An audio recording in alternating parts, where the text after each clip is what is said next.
السلام علیکم۔ کہانی گھر میں خوش آمدید۔ تو چلیں شروع کرتے ہیں آج کی کہانی۔ کرن نے جیسے ہی اپنے گھر کے کچن کی دہلیز پر قدم رکھا چکرا کر رہ گئی۔ سامنے کا منظر دیکھ کر اس کی سانسیں تھم سی گئیں۔ سامنے چولہے کے اوپر کسی جاندار کی آنکھیں پڑی تھیں۔ کرن دھیرے دھیرے اپنے قدم آگے بڑھاتی چولہے کے پاس آئی اور غور سے ان آنکھوں کو دیکھنے لگی۔ وہ آنکھیں کسی جانور کی آنکھیں لگ رہی تھیں، مگر اس کے لیے پہچاننا مشکل تھا کس جانور کی آنکھیں ہیں۔ وہ آنکھوں کا جائزہ لے ہی رہی تھی جب اس کی نگاہ چولہے سے تھوڑے اور فاصلے پر پڑی۔ چولہے کے پاس ایک بڑے سائز کی چمگادڑ بے ساختہ حالت میں پڑی تھی۔ چمگادڑ کو دیکھ کر کرن کی رگوں میں ایک خوف کی لہر دوڑ گئی۔ اس کا جسم خوف سے کانپ اٹھا۔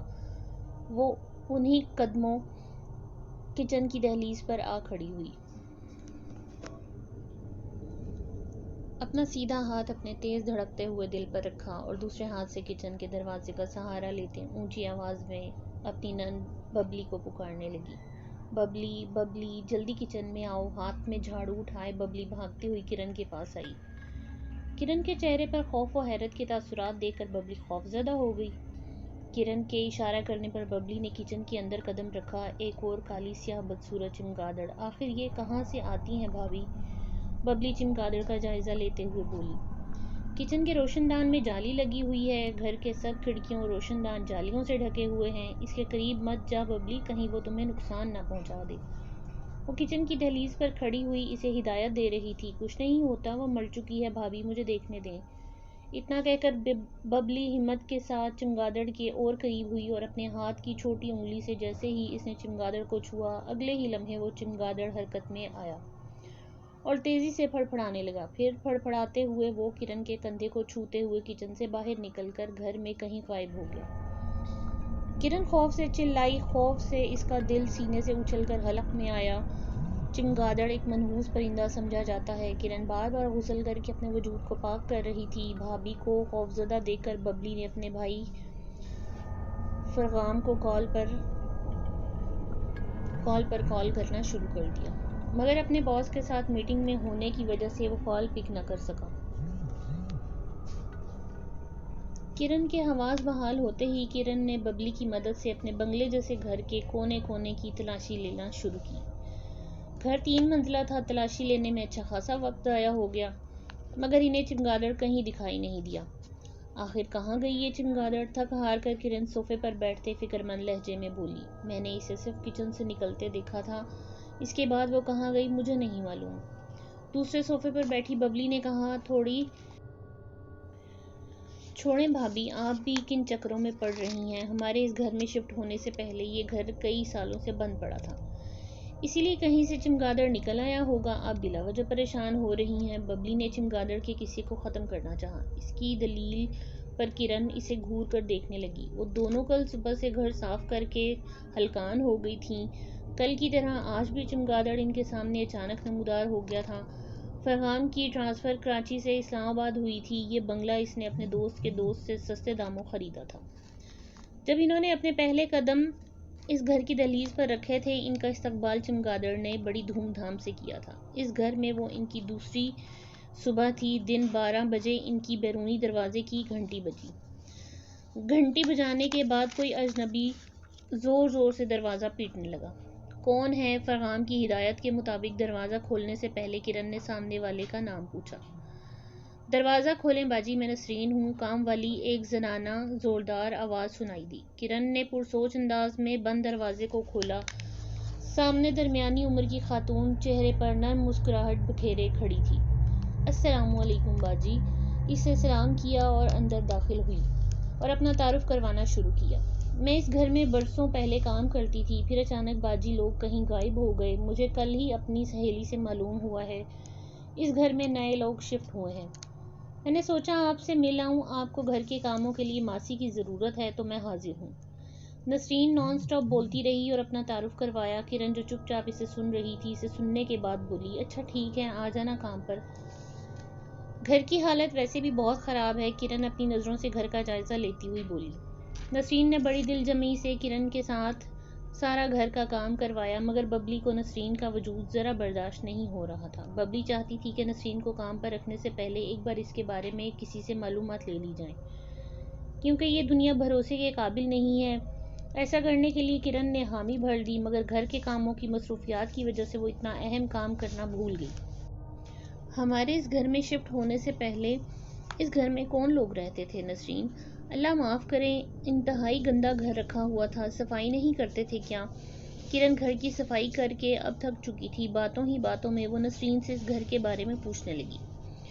نہیں باجی، ایسی کوئی بات نہیں ہے، پہلے والی باجی بھی بہت صاف عورت تھیں، اصل میں گھر کافی عرصے سے بند تھا، اسی وجہ سے بہت گندا ہے۔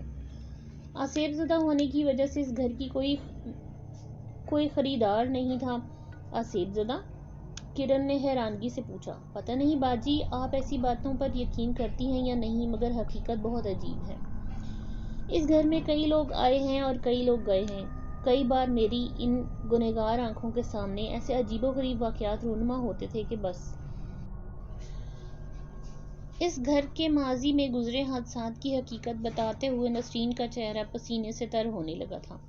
کرن کے اثرات بھی کچھ اسی طرح کے تھے۔ نسرین کو خاموش پا کر کرن کھسک کر اس کے نزدیک بیٹھی۔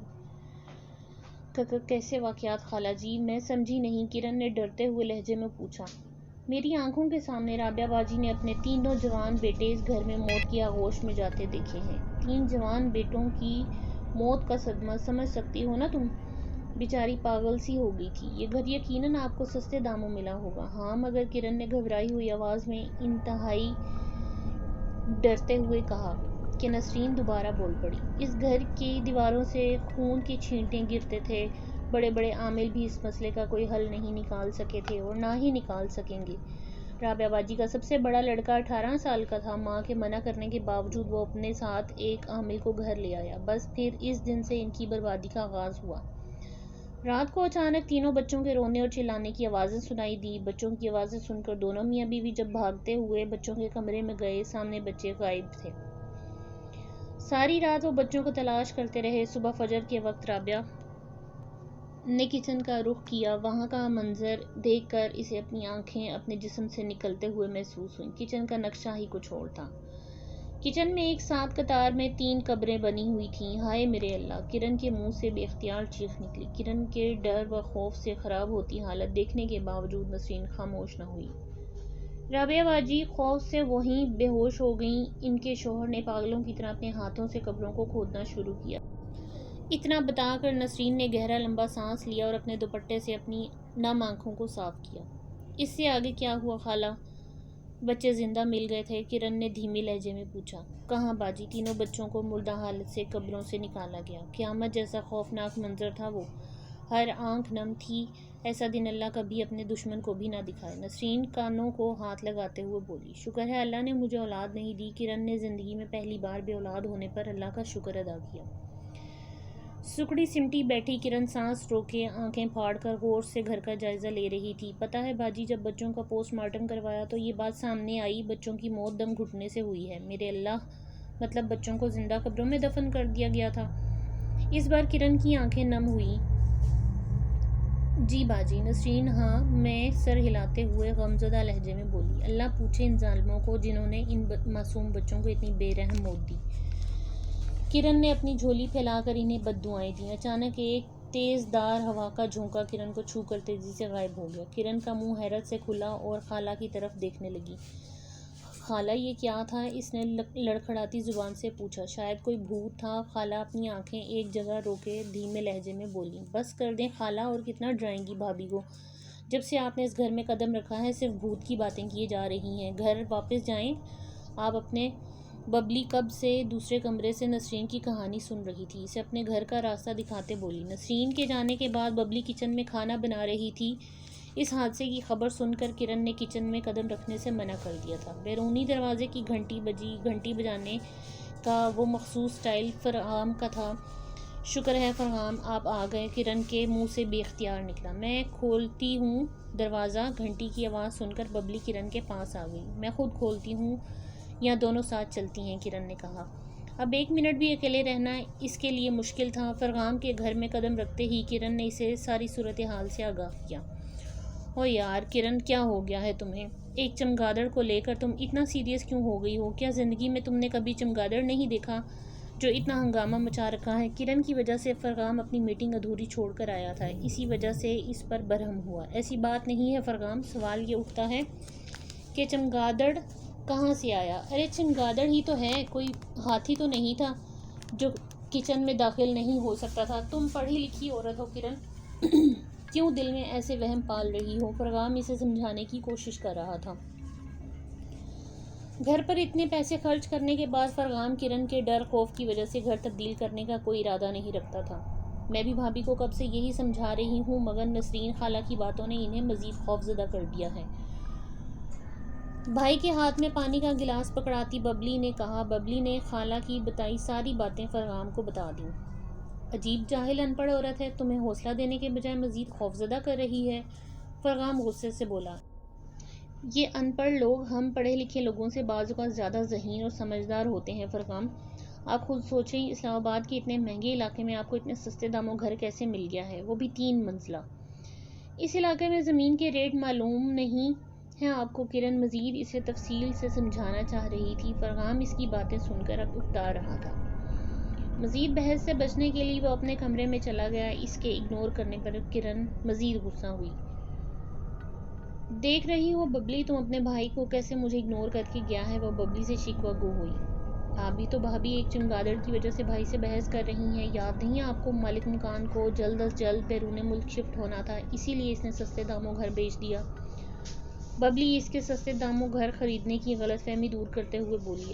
اب پلیز یہ سوال مت کرنا بھابھی، وہ اتنی جلدی بیرون ملک کیوں گیا ہے؟ کرن نے سوال پوچھنے کے لیے لب کھولے ہی تھے کہ ببلی نے پہلے اسے جواب دے دیا۔ کرن نے مزید بحث کرنے کا ارادہ ترک کر دیا کیونکہ وہ جانتی تھی ان دونوں بہن بھائی کے ساتھ بحث کرنے کا کوئی فائدہ نہیں ہے۔ دونوں ہی اپنی ضد کے پکے ہیں۔ گھر سیٹ ہونے کے بعد ببلی کو اپنے سسرال واپس جانا تھا۔ وہ رات کرن پر اچھی خاصی بھاری تھی۔ وہ ساری رات خوف سے سو نہ پائی۔ کبھی اس کی آنکھوں کے سامنے چمگادڑ آ جاتے تو کبھی بچوں کی قبریں۔ بچوں کی موت سے وہ غمزدہ تھی۔ اس کے ذہن میں بار بار رابعہ کا خیال آ جاتا کہ اس نے کیسے بچوں کی موت کا صدمہ برداشت کیا ہوگا۔ یہ خیال آتے ہی ہوا کا ایک جھونکا اسے کسی کی موجودگی کا احساس دلاتا۔ رات جیسے تیسے کر کے گزر گئی۔ اگلے دن ببلی فرغام کے ساتھ گھر کا سامان خریدنے بازار گئی اور کرن خالہ کا انتظار کرنے لگی۔ آدھا گھنٹہ انتظار کرنے کے بعد وہ نہ آئی تو کرن بستروں کو دھوپ لگوانے کے لیے چھت پر لے گئی۔ سیڑھیاں چڑھتے ہوئے اسے بہت زیادہ گرمی کا احساس ہو رہا تھا۔ چھت کا دروازہ کھول کر جیسے ہی اس نے چھت پر قدم رکھا، خوف اور دہشت سے بے اختیار اس کے منہ سے چیخ نکل گئی۔ ایک لمحے کے لیے وہ پتھرا کر رہ گئی۔ پوری چھت چھوٹے بڑے چمگادڑوں سے بھری پڑی تھی۔ چمگادڑ چھت پر اڑتے گرتے بہت ہی حیرتناک منظر پیش کر رہے تھے۔ دن کے اس پہر میں بھی اسے رات کے کسی پہر کا خوفناک اور ڈرانا خواب لگ رہا تھا۔ ایک جھٹکے سے وہ الٹے قدموں واپس نیچے بھاگی۔ وہ اس گھر میں اب مزید ایک پل کے لیے اکیلی نہیں رہ سکتی۔ کرن نے بیرونی دروازہ کھولا، سامنے خالہ کھڑی تھیں۔ انہیں دیکھ کر کرن کی جان میں جان آئی۔ شکر ہے خالہ آپ آ گئی ہیں۔ کرن نے خالہ کو سارا ماجرا بتایا۔ خالہ نے اسے گھر چھوڑنے کو کہا۔ ببلی اپنا بچہ سسرال میں ہی چھوڑ آئی تھی۔ اس کا اکلوتا بیٹا اچانک بیمار ہو گیا، اسی لیے اسے واپس پشاور جانا پڑ گیا۔ آفس سے واپسی کے بعد فرغام نہانے باتھ روم چلا گیا اور کرن کچن میں کھانا بنانے چلی گئی۔ 15 منٹ بعد جب فرغام نہا کر باہر نکلا، کمرے کی حالت دیکھ کر حیران رہ گیا۔ بستر کی چادر جو 15 منٹ پہلے صاف تھی، اب اس پر جگہ جگہ خون کے چھینٹے پڑے ہوئے تھے۔ وہ ٹھہرے ٹھہرے قدموں سے آگے بڑھا، خون کے تازہ قطروں کو غور سے دیکھنے لگا۔ یکایک اسے اپنے ہاتھ کے انگوٹھے پر درد کا احساس ہوا، بالکل اسی جگہ جہاں سے اس نے بستر پر لگے خون کو چھوا تھا۔ اس نے تولیے کی مدد سے اپنے انگوٹھے پر لگا خون صاف کیا، مگر خون دوبارہ بہنے لگا۔ کبھی وہ حیرت سے اپنے انگوٹھے سے بہتے خون کو دیکھتا تو کبھی بستر پر پڑے خون کے چھینٹوں کو دیکھتا۔ اگر یہی بات اسے کرن بتاتی تو وہ کبھی یقین نہیں کرتا، مگر وہ اپنی آنکھوں دیکھے حال کو جھوٹ یا اپنا وہم نہیں قرار دے سکتا تھا۔ فرغام آ جائیے، کھانا تیار ہے، میں کب سے انتظار کر رہی ہوں۔ کرن بولتے ہوئے کمرے میں داخل ہوئی۔ سامنے کا منظر دیکھ کر اس کی زبان تالو سے چپک گئی۔ وہ رات دونوں نے جاگ کر گزاری۔ پلیز فرغام، جلد از جلد کوئی دوسرا گھر دیکھیں، میں مزید اس گھر میں نہیں رہنا چاہتی۔ تم فکر نہ کرو کرن، میں کچھ کرتا ہوں۔ پہلے میں احمد سے ملوں گا، اس سے پوچھوں گا کس بات کی دشمنی نکالی ہے اس نے مجھ سے۔ فرغام سخت پریشان تھا۔ اور اپنے دوست پر غصہ بھی تھا۔ فرغام نے اسے کئی کال کی مگر احمد نے اسے کوئی جواب نہیں دیا۔ آخرکار فرغام کو آفس کے ایک لڑکے نے انہیں ایک پیر کا پتہ دیا اور کہا کہ شاید یہ آپ کی کوئی مدد کر سکے۔ کرن خالہ کو ہر ٹائم اپنے ساتھ ہی رکھتی تھی۔ شام 4 بجے فرغام ایک سفید داڑھی پوش پیر صاحب کے ساتھ گھر میں انٹر ہوا۔ پیر صاحب نے پورے گھر کا جائزہ لیا۔ اس گھر میں کتنے افراد رہتے ہیں؟ پیر صاحب نے پوچھا۔ ہاتھ میں تسبیح اٹھائے پیر صاحب مسلسل پڑھائی کر رہے تھے۔ 110 افراد ہیں، خالہ کے منہ سے بے اختیار نکلا۔ کرن اور فرغام پھٹی آنکھوں سے خالہ کو دیکھنے لگے کہ وہ کیا کہہ رہی ہیں۔ معاف کیجیے گا، میں نے مکان نمبر بتا دیا تھا، خالہ نے بڑبڑاتے ہوئے کہا۔ پیر صاحب گھر کی دیواروں کا بغور جائزہ لیتے ہوئے بولے، یہ کوئی عام جنات نہیں ہے، پورا کنبہ رہتا ہے یہاں، ان کو قابو کرنا کوئی آسان کام نہیں ہے، تم آؤ میرے ساتھ، مجھے ضروری بات کرنی ہے۔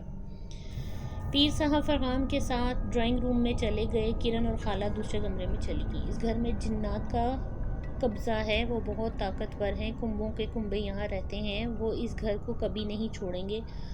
ہاں البتہ اگر تم دونوں میاں بیوی اس گھر کو چھوڑ دو تو شاید تم دونوں کی جان بخش دیں۔ پیر صاحب نے اسے سچ بتاتے ہوئے کہا، کچھ کریں پیر صاحب، میں اس گھر کو کیسے چھوڑ دوں، سارا پیسہ میں اس گھر کو خریدنے میں خرچ کر چکا ہوں۔ فرغام نے سنجیدگی سے کہا، تم اللہ کی نعمت سے مایوس ہو بیٹا، میں کچھ انتظام کرتا ہوں۔ پیر صاحب اسے امید دلاتے ہوئے بولے، تم کل میری طرف چکر لگانا، میں تمہیں کچھ تعویذات وغیرہ دوں گا، اور ایک اہم بات، اپنے گھر والوں پر کڑی نظر رکھنا، اس بارے میں کل تمہیں تفصیل سے بتاؤں گا۔ اسے تاکید کرتے پیر صاحب واپس چلے گئے۔ پیر صاحب کی آخری بات فرغام کی سمجھ سے بالاتر تھی۔ اگلا دن بڑا ہی عجیب رہا۔ اگلے دن فرغام آفس کے بعد پیر صاحب سے ملنے اس کے گھر گیا۔ وہاں پہنچ کر اس کی حیرت کی انتہا نہ رہی جب اسے پیر صاحب کی وفات کی خبر سننے کو ملی۔ اس حادثے نے فرغام کو ہلا کر رکھ دیا تھا۔ پیر صاحب رات کو بالکل ٹھیک تھے اور تندرست تھے۔ آج انہیں تعویذ دینے کے ساتھ فرغام کو بہت سی باتیں بھی بتانی تھیں مگر وہ سب راز کا راز ہی رہ گیا۔ فرغام بے چین تھا۔ پیر صاحب کی آخری بات اسے بے چین کر رہی تھی۔ وہ کس پر نظر رکھتا؟ اپنی بیوی پر۔ گھر میں ان دونوں کے سوا کوئی تیسرا بندہ نہیں تھا۔ فرغام سنجیدگی سے گھر واپس لوٹا۔ گھر میں کرن کو اکیلا دیکھ کر اسے خالہ کی غیر موجودگی محسوس ہوئی۔ یہ خالہ نظر نہیں آ رہی، پتہ نہیں اچانک انہیں اپنا کوئی ضروری کام یاد آ گیا، فوراً چلی گئیں۔ میں نے بہت روکا مگر نہ رکیں، کرن نے بتایا۔ کرن نے فرغام سے پیر صاحب کے بارے میں پوچھا۔ فرغام سے پیر صاحب کی موت کی خبر سن کر کرن پریشان ہو گئی۔ فرغام نے اسے تسلی دی کہ پریشان مت ہو، اللہ بہتر کرے گا۔ کرن نے گھر میں قرآنی آیات پڑھنا شروع کر دیں۔ اس نے محلے کی عورتوں کو مدعو کیا۔ محلے والے جو اس گھر کا سچ پہلے ہی جانتے تھے، کوئی بھی قرآن خوانی کے لیے نہیں آیا۔ کرن کا دل کٹ کر رہ گیا۔ ببلی بھی سچ جان کر بہت حیران ہوئی تھی۔ اس نے اسلام آباد آنا چاہا مگر کرن نے اسے منع کر دیا۔ فرغام نے گھر کے متعلق باس سے بات کی۔ باس نے اسے کچھ امید دلائی کہ کچھ دنوں تک وہ اس کے لیے گھر کا بندوبست کر دیں گے۔ گھر میں آئے دن کچھ نہ کچھ ہوتا رہتا تھا جو کرن کو اندر سے ہلا کر رکھ دیتا۔ کرن پر ہر ٹائم خوف کے بادل منڈلاتے رہتے۔ اسے محسوس ہوتا جیسے چھت پر بہت سی عورتیں پاؤں میں گھنگرو پہنے رقص کر رہی ہیں۔ کبھی صحن سے بہت سی عورتوں کی ایک ساتھ زوردار قہقہے کی آواز سنائی دیتی تو کبھی اسے ڈھولک کی آوازیں سنائی دیتیں۔ کبھی اسے ان 3 لڑکوں کی روحیں دکھائی دیتیں جنہیں زندہ قبروں میں دفن کر دیا گیا تھا، تو کبھی ان بچوں کی ماں اسے ماتم کرتے دکھائی دیتی۔ ہر رات ان کے بیڈ پر خون کے چھینٹے پڑنا معمول کی بات تھی۔ اس رات کرن اتنے دنوں بعد نیند کی گولی کھا کر گہری نیند سوئی تھی۔ اس کے کانوں میں ایک چھوٹے بچے کے رونے کی آوازیں پڑیں، ماما مجھے بچا لیں، یہ لوگ مجھے زندہ دفن کر رہے ہیں، ماما میرا سانس بند ہو رہا ہے، ماما میرے پاس آؤ، یہ لوگ مجھے زبردستی کچن میں لے کر جا رہے ہیں۔ میرا بیٹا۔ کرن کے ہونٹوں سے بے اختیار یہ اذیت ناک الفاظ نکلے۔ وہ جھٹکا کھاتے بیڈ سے اٹھ بیٹھی اور کچن کی طرف بھاگی۔ کہاں ہو شہزاد تم؟ تمہاری ماما تمہارے پاس ہے بیٹا، کچھ نہیں ہونے دوں گی میں اپنے بیٹے کو۔ کرن کے لبوں پر یہ باتیں تھیں۔ وہ تیز ہاتھ چلاتے کچن میں موجود مٹی کی قبر کی کھدائی کر رہی تھی۔ بچے کی آوازیں ابھی بھی اس کے کانوں میں پڑ رہی تھیں۔ بچہ بار بار کرن کو ماں کہہ کر پکار رہا تھا۔ اس کے لہجے میں اذیت تھی۔ کرن کافی زیادہ کھدائی کر چکی تھی مگر بچہ اسے دکھائی نہیں دے رہا تھا۔ اپنے ہاتھ سے کھودی قبر میں کرن ایک پاؤں رکھ چکی تھی۔ فرغام نے اسے بازو سے کھینچ کر باہر نکالا۔ یہ کیا کر رہی ہو کرن، پاگل ہو گئی ہو کیا؟ فرغام اسے ہوش میں لاتے ہوئے بولا، فرغام میرا شہزاد اس قبر کے اندر ہے، اسے باہر نکالو، میرے بچے کا دم گھٹ رہا ہے، میرے بچے کو بچا لو فرغام، کرن نے روتے ہوئے بے بس لہجے میں کہا۔ اس کی حرکت نے فرغام کو پریشان کر دیا۔ ہمارا کوئی بیٹا نہیں ہے کرن، ہم بے اولاد ہیں، فرغام اسے نرم لہجے میں سچ بتاتے ہوئے بولا، جو وہ بچے کی محبت میں بہک کر بھول گئی تھی۔ کرن فرغام کے گلے لگ کر پھوٹ پھوٹ کر رو پڑی۔ وہ جنات اس کی کمزوریوں سے کھیل رہے تھے، بچے کرن کی کمزوری تھے۔ فرغان اب مزید اس گھر میں نہیں رہنا چاہتا تھا۔ اگر وہ ایک سیکنڈ بھی لیٹ ہو جاتا تو کرن کو ہمیشہ کے لیے کھو دیتا۔ کرن کی کھودی قبر صبح بھی تازہ تھی۔ کرن نے جب سے خالہ کو قرآن خوانی پڑھنے کا کہا تھا وہ غائب تھی۔ فرغام گھر کے سلسلے میں پراپرٹی ڈیلر سے ملنے گیا۔ جاتے جاتے کرن کو محلے کے گھر چھوڑ گیا جہاں نسرین کام کرتی تھی۔ فرحت باجی سے اپنا تعارف کروانے کے بعد انہوں نے کرن کو تسلی دی اور بتایا کہ اس گھر میں آج سے 10 سال پہلے بہت بڑا حادثہ ہوا تھا۔ نسرین خالہ کی بیٹی کی شادی تھی، مگر بدقسمتی سے مہندی کی رات ڈاکوؤں نے حملہ کر دیا، سارے لوگوں کو موت کے گھاٹ اتار دیا۔ مگر سننے میں آتا ہے ماجرا کچھ اور تھا، کسی نے اپنی دشمنی کے تحت 100 سے زائد لوگوں کی جان لی تھی۔ اللہ جانے سچ کیا تھا، محلے والوں کو صرف ان کی جلی اور گولیوں سے چھنی ہوئی لاشیں ملی تھیں۔ فرحت باجی سے سچ سن کر کرن کا سانس حلق میں رکا۔ نسرین خالہ اور 100 سے زائد افراد کا سن کر کرن کے ذہن میں ماسی نسرین کا چہرہ گھوما۔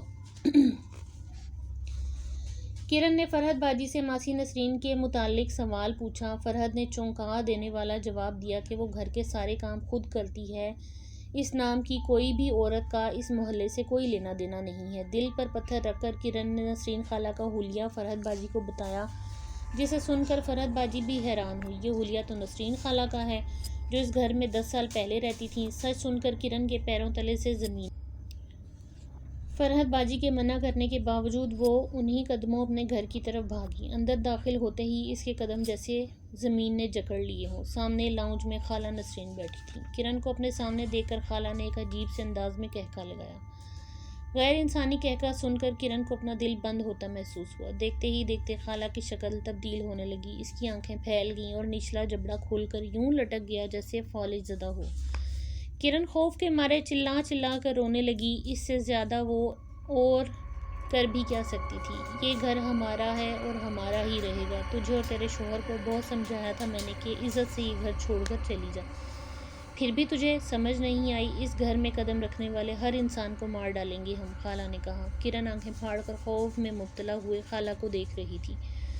گھر کے کونے کونے سے خوفناک شکل والے عجیب و غریب لوگ نکل کر اس کے سامنے آ رہے تھے۔ اس کو چاروں طرف سے گھیر رہے تھے۔ وہ 3 بچے اور وہ عورت بھی وہیں موجود تھے۔ کرن غمگین نگاہوں سے ان بچوں کو دیکھنے لگی۔ بچوں کی موت نے اس کو اور زیادہ دکھی کر دیا تھا۔ مجھے جانے دو خالہ، تم جانتی ہو بے گناہ ہوں۔ آپ لوگوں کے ساتھ جو ہوا مجھے اس کا دلی دکھ ہے، مگر خالہ اس میں میرا کیا قصور ہے؟ تم جانتی ہو نا میری حالت۔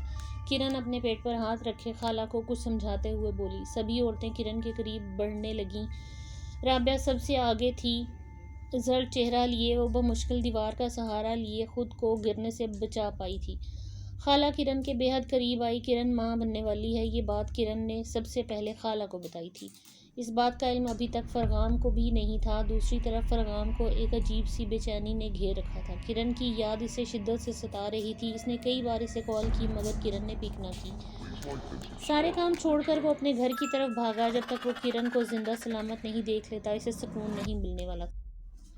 مجھے جانے دو خالہ، میں تم سے وعدہ کرتی ہوں تمہارے ساتھ زیادتی کرنے والے تمام لوگوں کو ان کے انجام تک پہنچا دوں گی۔ مجھ سے میرا بچہ مت دور کرو خالہ۔ کرن اپنے ہاتھ جوڑے بولی۔ اسے اب خالہ سے ڈر نہیں لگ رہا تھا، ڈر تھا تو صرف اپنے بچے کو کھونے کا۔ ہاتھ میں چاقو اٹھائے خالہ کرن پر وار کرنے والی تھی۔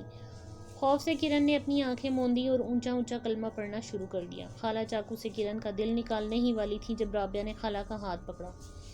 اسے جانے دے خالہ، میں نہیں چاہتی میری طرح یہ بھی اپنے بچے کو اپنی آنکھوں کے سامنے مرتا دیکھے۔ رابعہ کو کرن میں اپنا عکس دکھائی دے رہا تھا۔ اس کی آنکھوں کے سامنے وہ منظر گھوما جب کرن رابعہ کے بچوں کی موت پر روئی تھی۔ تیز ہوا کے جھونکے چلنے لگے۔ کرن کی آنکھوں کے سامنے اندھیرا چھا گیا۔ وہ ہوش و حواس سے بیگانہ ہو کر زمین پر جا گری۔ سب بدروحیں غائب ہو گئیں۔ فرغام بھاگتا ہوا گھر پہنچا۔ گھر کا بیرونی دروازہ کھلا دیکھ کر وہ حیران ہوا۔ کرن اتنی لاپرواہ نہیں تھی کہ دروازہ کھلا چھوڑ دے۔ دروازہ کھول کر وہ لاؤنج میں داخل ہوا۔ اندر کا منظر دیکھ کر اس کی سانسیں حلق میں اٹک گئیں۔ کرن کو بے ہوش دیکھ کر فرغام اس کے پاس گیا، اس کا سر اپنی گود میں رکھ کر اسے ہوش میں لانے لگا۔ کرن کے ارد گرد کچھ لڑکوں کی تصویریں بکھری تھیں۔